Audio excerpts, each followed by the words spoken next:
When we talk about education, the age-old metaphor of the carrot and the stick is bound to arise. Grease the wheels with a little reward here and there, maybe some extra credit, a gold star, or a kind word. But when that doesn't work, beware the thundering crash of the ruler to the back of the hands. This is the method that most schools have utilized for motivating their young patrons for years. The careful push and pull, sometimes even a quick poke. And sure, maybe this method has worked with students. But what happens when teachers are the ones in need of a little incentive? Merit-based pay for teachers is not a new concept. In fact, it's already in effect across most of the UK and in many schools throughout the US. Merit pay has, however, made a swift leap into the spotlight of current political and educational debate over the last few years. One reason for this is because many leaders, most notably our President Barack Obama, have spoken out in favor of merit-based pay for teachers, thus effectively invigorating the debate. When we consider this merit or not to merit dilemma, a whole load of questions begin to pop up along the surface. Does merit-based pay improve education? Does it improve the quality of teaching by incentivizing hard work? Does it help attract and retain quality teachers and weed out the bad teachers? Or does it encourage teachers to cheat? The list goes on and on and on.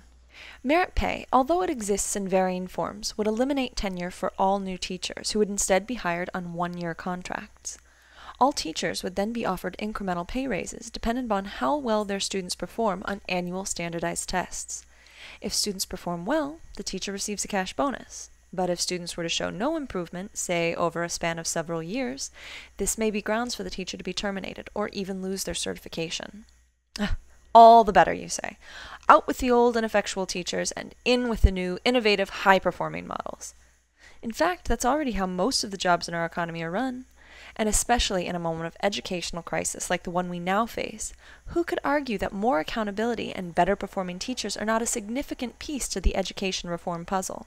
While I hesitate to disagree completely, the problem is simply not that simple.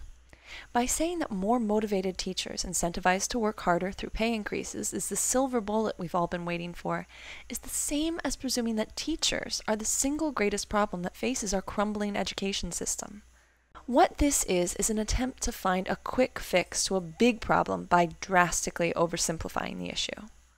According to a study performed by the Urban Institute, merit pay resulted in some positive short-lived effects, but concluded that most merit pay plans did not succeed at implementing lasting, effective plans that had a demonstrated ability to improve student learning. And what about on a more local scale?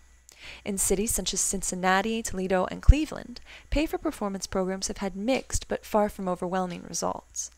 Columbus introduced pay-for-performance programs to a select group of schools in 2005. By 2010, only 1 out of 4 of the longest-running programs has shown broad academic gains. By contrast, Columbus's Champion Middle School has experienced greater academic decline since the program began in 2006. It has an F rating, just as it has for the past 7 years. In the 2008-2009 school year, Champion reached an all-time low on the index that measures test score gains. Students learned much less than a year's worth of material, and the school met no state standards, as reported by the Columbus Dispatch. So while merit pay programs have failed to turn around our slipping schools, what they have demonstrated is greater competition and less collaboration amongst teachers, favoritism and bias on behalf of principals when assigning teachers to either excelling or failing classes, and the same hollow, test-driven curriculums we have seen in the wake of NCLB.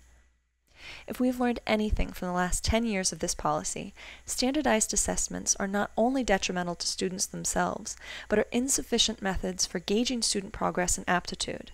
Why then would we consider this an appropriate measure of a teacher's effectiveness? Now, I am not against teacher accountability. No professional is placed in any position of authority or responsibility without having to show results for their efforts. But the current system of which merit pay is measured and applied is not yet up to the task. As politicians, reformers, and new government initiatives such as Race to the Top continue to offer incentives in return for support of pay-for-performance programs, it is essential that we continue to raise our voices despite the noise. We love our jobs, we love our students, and we are not afraid to be measured by the weight of our efforts. But better systems of assessment must be put into place. The value-added system shows considerable progress, as does more holistic assessment such as student portfolios. But much work is yet to be done. Factors we need to consider are: what should students be learning? What is the longevity of this knowledge, and what do we consider academic success, both short and long term, so that we can better design measures to assess it? Right now, pay-for-performance systems operate off of fear and desperation. It is a wad of cash dangled over the edge of a sharp cliff, and there's only two ways to go: up or down. What we need to be encouraging are prepared, supported, and appreciated teachers, whose most basic needs are met by the system so that their sole focus can return to their students. When these needs are met, the carrot and the stick become a relic of the past.